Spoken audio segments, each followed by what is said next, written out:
Welcome to Conversations. Today we are speaking with Jo Wakeman at the studio of Radio Northern Beaches, where in her spare time Jo shares her positive energy and a love of music as a volunteer radio presenter. Jo has used her creative abilities and passion to be able to travel the world and work around the world. Today Jo will talk about her journey and how she got to be here, the value of community radio and how she puts her program together, what she loves about community radio, and also her knowledge and passion for music, travel, community, and whatever else we might get to hear from Jo. So, welcome Jo. Thank you for being here. Hello, Sophie. Hi. Let's begin by finding out what led you to being a radio presenter. So, as a child, I wanted to be a TV presenter. There was this program called Blue Peter in the UK, which went out twice a week, and everyone loved it. Everyone talked about it in the school playground afterwards, the next day. And so that was my ambition. I always wanted to be a TV presenter on Blue Peter, though. And then I was at uni, and prior to doing my course at uni, I was thinking about maybe doing radio broadcasting. Then I decided, no, I'm going to stick with my course I did do, which was geography. Mm-hmm. But then in my final year at uni, I found out about hospital radio. This was back in the day when nobody had their own MP3 players. They didn't have phones. Mobile phones didn't exist. And if they did, they were a massive brick just solely used for making phone calls. What year was this? This was 89, 90. Uh-huh. So hospital radio existed to entertain the patients in hospitals. You probably wouldn't exist now for other reasons from a security perspective, but we were allowed to go into the wards of hospitals, speak to the patients, ask them what music they wanted to be played, and then it was sort of pumped around. There was like a headset on each hospital bed, and we put the show together. We had an extensive music library. I think it was from donations. There was all vinyl. So you had to sort of like do the rolling back the vinyl, so you didn't get the whoop when it started, when you push the fader. And this was voluntary? Yeah, this was voluntary, yeah. So I did that for until I graduated, and then got involved in a couple of community radio stations where I lived at home. And where's your hometown? This was actually in Hertford, which is just outside in Hertfordshire, outside of London. And then from that, somebody said, oh, you should try out for the local commercial radio station that also had volunteer presenters. So I got involved in that. That was a radio station in Essex. And I was doing a show on a Friday night, which was called Love Bites, which was a romantic show. Uh-huh. But it went out at like 10 o'clock till 12 or 12 till 2, so that was like live. So there was me just stuck in the studio on my own in a building that was empty. It was pretty scary. And then from there I then went to do an 80s show, which went out on a Sunday afternoon before the chart show, which was like, obviously everyone used to listen to the top 40 on a Sunday afternoon, so that was quite a good slot. And that was where I sort of learnt my craft as such, because unlike community radio, obviously it was commercial, so it had all the latest gizmos, computer operation. You had to hit the news on time. You had to hit the other show that you were leading into on time. So that's where a bit of the skill comes in on radio. I don't think people sort of realise that, you know, you're back timing all the time. So you've got to make sure if you're playing a record or you've got something to say or you've got adverts to run, that they're going to run up to when the news starts. Yeah, they seem to, bang, got to be on time when the news hits. Yes, yeah. We are going to talk about your radio program, however, I do know that you sing on it sometimes. So as a singer, it sounds like you must have quite a talent in that. Where did that come from? I don't know exactly how it started, but I know when I moved to London, when I was in my 30s, I was like, I've been looking for a singing teacher for a long time. I wanted to learn how to do it properly. Because a few people said, oh, you have a good voice, but I thought, well, I want to learn how to do all the breathing and everything like that. You've got a fantastic voice, by the way. Thank you. I found it really hard in my hometown, Hertfordshire, to find singing teachers. I could find guitar teachers, I could find drumming teachers, piano teachers, but there seemed to be very few vocal coaches. And then I moved to London in the late 90s, 2000s, and I found a singing coach, and she was Royal Academy music trained and that, so I used to go and see her once a week, and I saw her probably for about 18 months because you don't start singing from the word go. It's like all these breathing exercises you have to do. Singing in the shower. Well, yes and no, but looking at yourself in the mirror singing. A lot of people, when they get embarrassed, they won't open their mouths enough to sing properly. So it's all about, really like doing that. Yeah. Okay. Yeah. Because, if you're a little bit embarrassed, you tend to sort of like go, and then you can't get the notes out. When I was then working in Greece, I actually happened one evening to be singing at karaoke, and when I got off the stage, my friend was like, you need to start earning money doing this, because everyone was looking at you and you had the full attention of the audience. And so it was my friend that sort of planted the seed, oh yeah, maybe I could earn a little bit of money out of this. So that's when I then went back that winter to the UK, had some performance lessons. The lady helped me buy all the musical equipment, the PA, the speakers, the mixer deck, etc., the microphones. And then I then started singing in the evenings in some restaurants and hotels and bars in Greece. No, this was in Greece, yeah. In Greece. So you were able to actually make money out of a passion. You made money singing in restaurants. Which was quite daunting. I mean, it's much nicer to sing with a band because you've got like that camaraderie that a band gives you and other musicians give you. And I was just singing with backing tracks on a computer. So there's just you stood up in front of people singing. That's brave. Yeah, but sometimes, I mean, it gives you the best pleasure in that when you've got the whole bar up singing and dancing with you and absolutely loving it, then it gives you the energy and it just then becomes an absolute pleasure and it's not a chore as such. It's like so nice to see people enjoying themselves. And I guess how that enjoyment for me, obviously with radio, you don't see the audience enjoying your output. But lots of my friends listen now and I get the comments back, and even other people at the radio station here, Radio Northern Beaches, I might bump into them occasionally and they're like, oh yeah, it was a really good show the other day, da-di-da. And so then you get the feedback that way. You mentioned that you did an 80s program. Did someone ask you to do that, or was that your idea to do 80s? No, I think there was a set program, because it was a commercial radio station, you had a set playlist as well. So you didn't have as much control over what you could do, unlike my show here. You've got to like the 80s music. Do you like the 80s music, Jo? Well, I was a teenager in the 80s, so, grew up with 80s music, and it was a fun kind of decade, it was a decade of, well, not all of it was fun. There were riots in the UK at certain times, but the music reflected that as well. Music reflects what's going on in social, what's happening on a community level, at a social level in any country. Yeah. And we all know the power of music as well. So 80s, when you say we all know the power of music, what do you mean by that? It's got that ability to take you back in time, and it helps us draw on our memories, whether they be good or bad at that time. But a song strikes up and you go, oh, I remember, if it was a song that was played on holiday every day while you were on holiday, or you remember you went to their concert and they played that song, and it's all things like that. So that is a real strength, I think, that music has. Yeah. I did a special show for a friend who wanted to put a special show together for one of her very, very close school friends that was sadly suffering from cancer. And so, again, the power of music, she got I said, okay, I'll do this special show for you. It was all 80s music. They grew up in the 80s.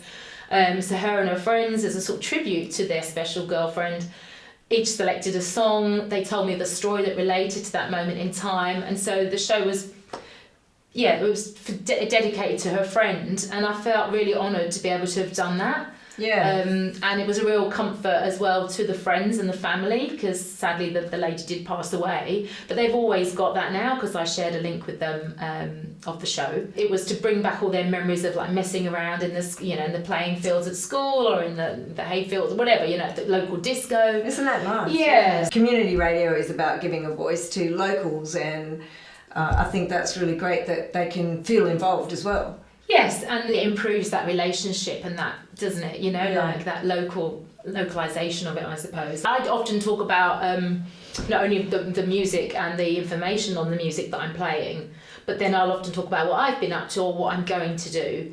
And obviously I live near Manly and I also swim, so I'll talk about maybe a swim event. So there might be people also in the Northern Beaches that are also attending that swim event, so it helps with them to relate to what they're doing, to what I'm doing, and what the community is doing at large as well. I think that's kind of the roots of community radio, and that's the value of community radio. Like, it's got such a fascinating history of how the broader community wanted to have a say, but it wasn't until the 70s that they were able to actually start community radio, and that was to give like country towns a voice and be able to talk about what the issues or the activities or the events that were happening in their area. So Radio Northern Beaches came in pretty soon after the community radio was legitimised and given a licence. I think it was a little bit later. It's run by the Manly Warringah Media Cooperative, who are all volunteers, and that was formed in 75, the cooperative was. Right. But like anything, these things obviously take a lot of funding, they take a lot of setting up, not only from a technical perspective, obviously they needed content, they needed presenters, they needed a place to be able to broadcast from. So the first show didn't air until March 84.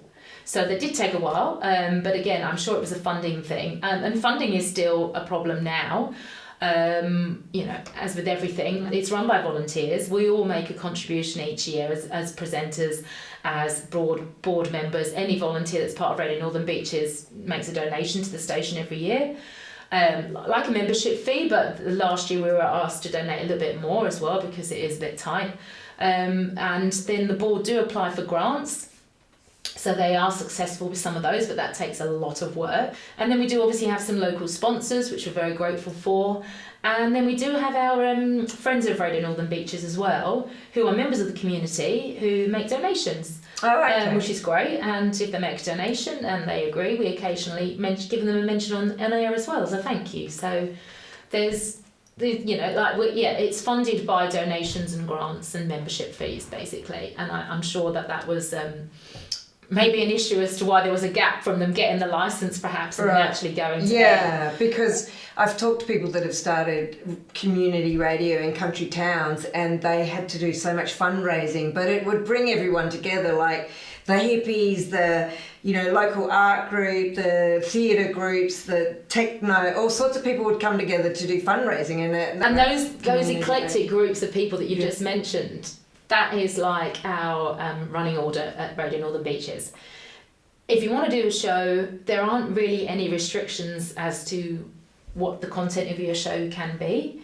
Like a commercial radio station has a set identity. To get their license, they said they're going to have this amount of output and it's going to play these kinds of songs and it's going to have this content. So they have to they're restricted by that sort of like path, I suppose, and genre that they've labelled themselves as. Whereas with community radio, there isn't any of that. So our radio programmes here are very, very diverse. So mine's totally music orientated, but there are others that are chat shows, political, local news. There's foreign language programmes. There's a programme about children's books. There's programs on well living. Really, really diverse mix of programs, which is great. Yeah. And the other thing that I wanted to say that I found really fascinating was that in 1971 a Melbourne university couldn't get what they wanted. They couldn't listen. There was all politics. There was no music. And so this university put up a pirate radio station and they started to sort of put down the politicians and everything. And within 2 hours, the federal police came and barricaded and confiscated their transmission. So it was a bit of a struggle to get community radio. And to that point, we can't obviously put out abusive or derogatory content on air.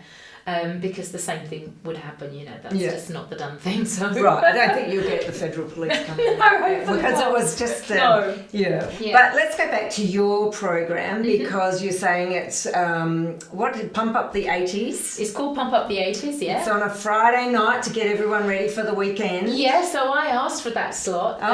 Good. I wanted it to be like the start of the weekend. So it goes out at 5 o'clock on a Friday. It's just an hour show.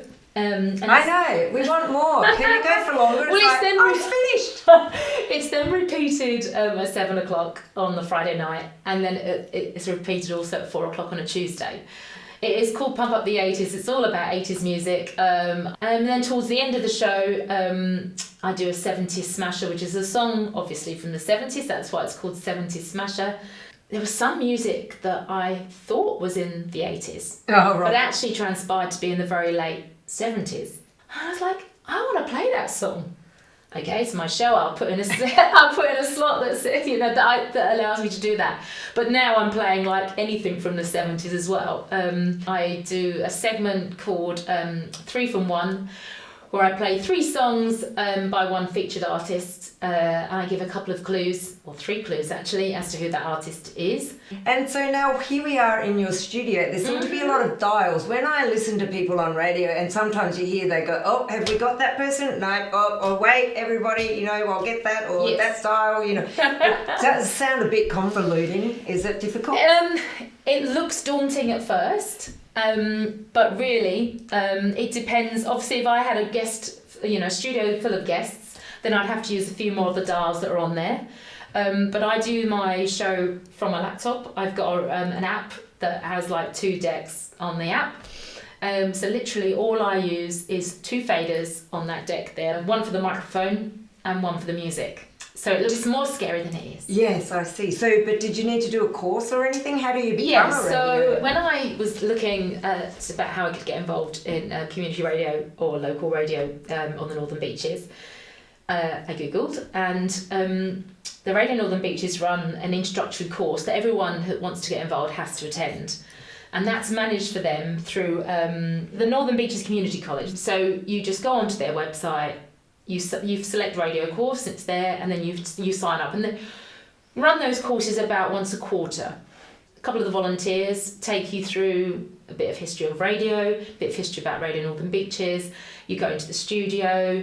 I've been to a couple as like a guest presenter, telling the attendees like how I got involved and what my show's about and my experience of Radio Northern Beaches. And then once you've done that day's course, you then can sign up to do 4 nights over the next like month or so. And then after that, you have to do a demo, which obviously you can use one of the studios to do that. And I remember when I took ages from finishing my course to doing the demo, and Andrew here, one of the guys that sort of helps run the program, he's like, when are you going to do your demo? When are you going to? I was like, I'm going to do it. And eventually got around to doing it, and he put it straight to air, and then that was it. That was the show was started from there. And so off you go. my first show was my demo. Yeah. Oh, fantastic. Yeah. Have you had any challenges along the way? Are there, we could talk about your challenges in your program or any other programs. Have you got anything that really sticks out for you that was, that didn't go so well?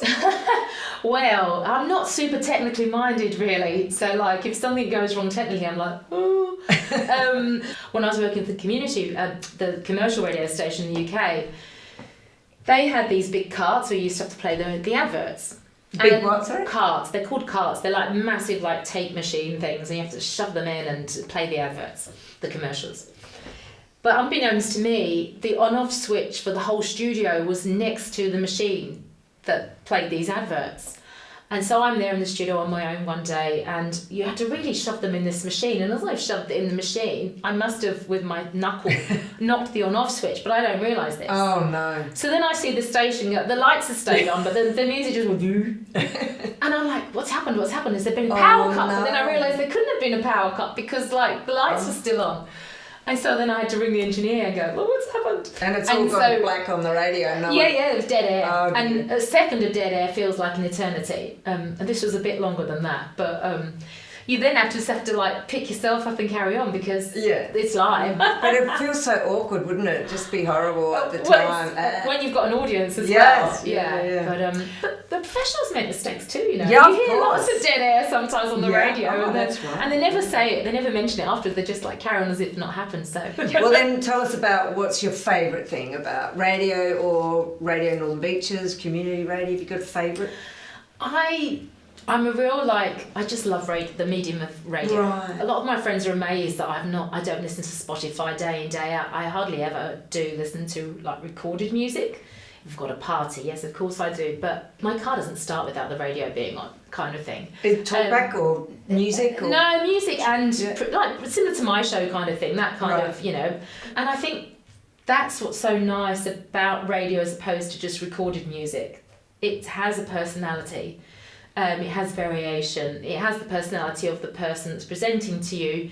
But I think that's the beauty of it. It's sort of like, it can make you chuckle, it can make you cry, there's a sad song, whatever, but it has a personality much more than perhaps just recorded music. Recorded music back to back can be a little bit same.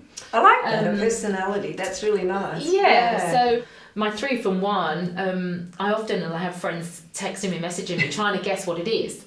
You know, and other people that I might meet that sort of say, oh, I like your 3 from 1 and all that. So it is a very much like 1-to-1. It's you and the listener, and I think that's really special because you have that relationship, that personal relationship. Although we are a community radio station, Radio Northern Beaches, believe it or not, I don't get to meet many of the other presenters. I come in once a week, I do my show, and I might meet one person or I might meet nobody. But I think the community aspect comes in terms of the output and how it's put out into the community. So we do outside broadcasts, which is great. That does give us an opportunity to get out into the community. Now that COVID's kind of like, that put a stop to it for a while. Well, for instance, Radio Northern Beaches were at one of the swim events up in Warriewood, and I've been to a car festival thing at Radio Ride Showground, which was great. And you're walking around and mixing with the local people with the microphone in your hand, asking them if they want to be interviewed. In Narrabeen, they had the Northern Beaches Music Festival. And this was great because it was a whole weekend event. And we basically ended up like asking the bands that were performing to then come and be interviewed by us. And then they would often just do a little acoustic set. So that, these great musicians, I was interviewing them, and then they would then sit and play to me.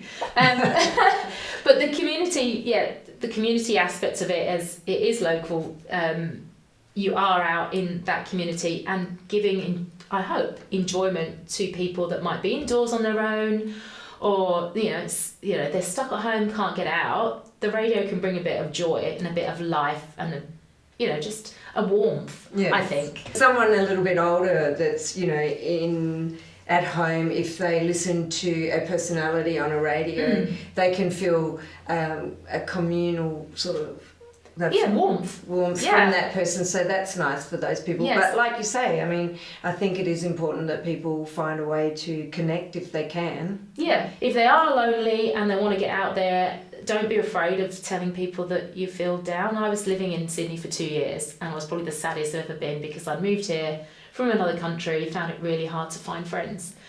And, I just had to keep getting out there and keep going and keep going and keep going. It's really hard.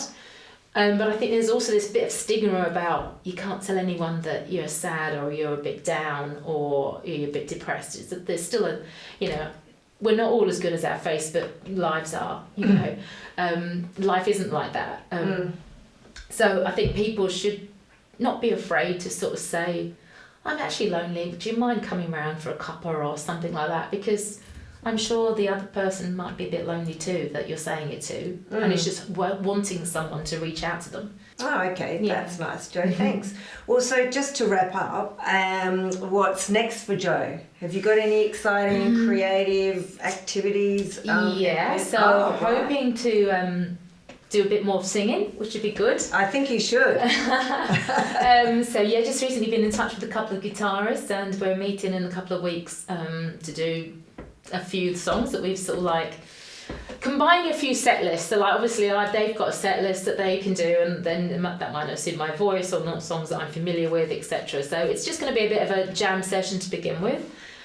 And then if that sort of works, then we're hoping that, from that we might say, right, okay, so this is a goer, we'll need a drummer, we'll need a keyboard player, things like that. And the guy that's sort of setting up calls it, do you want to be part of my dad band? I'm like, yeah, I'll be part of your dad band, Because again, it is nice to bring joy through a medium of singing or performing to people in the audience. So setting up a band. Yeah, hopefully. Oh, wow, that's exciting. Well, thanks very much for joining us, Jo. Thank you for inviting me. I've enjoyed it. It's been lovely talking to you. Yeah, and you too. I can't wait. We'll all have to listen to Radio Northern Beaches, 5:30, Jo, and we'll find out. 5 o'clock. Sorry. 5 o'clock. For Pump Up the 80s on a Friday. Right, we'll listen to that, but definitely I'm excited to listen a little bit more than I have before. Online or on 88.7 or 90.3. All right. Thanks, Hope. See you. Hi, it'd be great if you can join me every Friday from 5 o'clock on Radio Northern Beaches for my show, which is Pump Up the 80s. 1 hour, jam-packed full of music from the best decade that was the 80s. We broadcast 88.7 or 90.3. That's on the FM dial on your old radio. Or you can catch us online, rnb.org.au. Be glad to have your company anytime from 5 on Friday.